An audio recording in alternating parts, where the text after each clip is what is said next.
राघव भोपाल में एक police constable था। वैसे तो उसका काम ज़्यादा भी जोखिम भरा नहीं होता, लेकिन कभी कभार उसे ऐसे वैसे जगहों में जाना पड़ता जहाँ की भूतों के होने का लोगों से सुना जाता।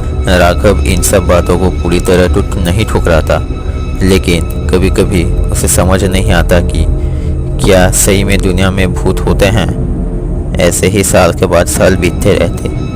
राघव प्रमोशन पाकर हेड कांस्टेबल बनता है। कई सारे खतरनाक मुजरिमों को पकड़ने में वो सक्षम रहता है, जिस कारण शहर में उसके दोस्तों के साथ दुश्मन भी बढ़ते चले गए। एक दिन ऐसे ही एक सर्च ऑपरेशन का दायित्व राघव को दिया जाता है। वह जगह था शहर के बाहर एक जंगल में, जहाँ एक बहुत ही पुराना स्कूल था। एक समय जहाँ स्कूल के आसपास बच्चों के आवाज़ से गूंज उठता था, वह करीब 16 सालों से बंद पड़ा है। अब वो जगह एक जंगल बन बैठा है। इलाके के लोगों का कहना है कि वो स्कूल भूतिया है। खैर, राघव को इन सब बातों में कान देने से नहीं चलेगा, इसलिए वो हनुमान जी का नाम लेकर निकल पड़ता है। पुलिस को खबर मिला है कि वह भोपाल का मोस्ट वांटेड गैंगस्टर कालिया का डेरा है। राघव अपनी फौज लेकर गाड़ी में जंगल के बाहर तक पहुंचता है।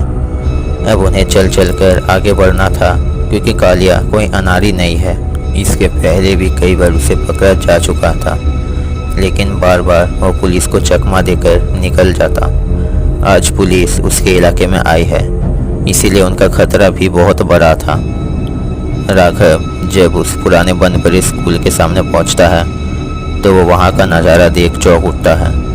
ये तो एक बहुत ही बड़ी प्रतिष्ठित स्कूल है और क्लासरूम्स भी चकाचक हैं। इलेक्ट्रिसिटी भी पूरी है।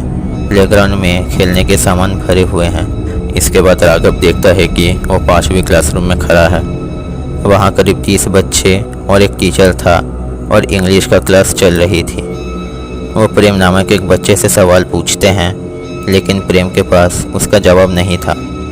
जब वो टीचर अचानक से भड़क उठते हैं और कहते हैं कि वो पिछले 1 हफ्ते से ये चैप्टर पढ़ा रहे हैं और प्रेम एक नॉर्मल सवाल का जवाब नहीं दे पा रहा। और फिर प्रेम के कान के नीचे बहुत जोर का एक थप्पड़ मारते हैं। थोड़ी ही देर में प्रेम के मारे जाने वाले जगह से खून बहने लगता है। उसे हॉस्पिटल लिया जाता है, लेकिन रास्ते में ही उसकी सांसें बंद हो जाती हैं। उसके बाद से उस स्कूल में जो भी ऐसे टीचर आते जो बच्चों को बहुत ज़्यादा पनिशमेंट देते, उनकी अजीब तरीके से मौत हो जाती। कभी कोई टीचर चलते चलते ही जमीन पर गिर पड़ता या किसी को शेर जैसे खतरनाक जानवर के हमले का शिकार होना पड़ता।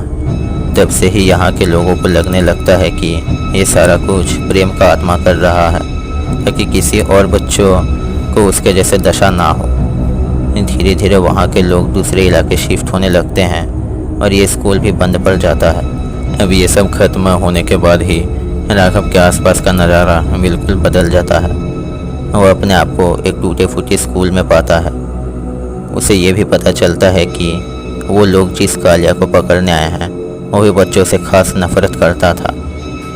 जब वो इस स्कूल को अपना डेरा बनाने आया था, तब एक सांप के डसने पर उसकी करीब 2 साल पहले ही मौत हो जाती है।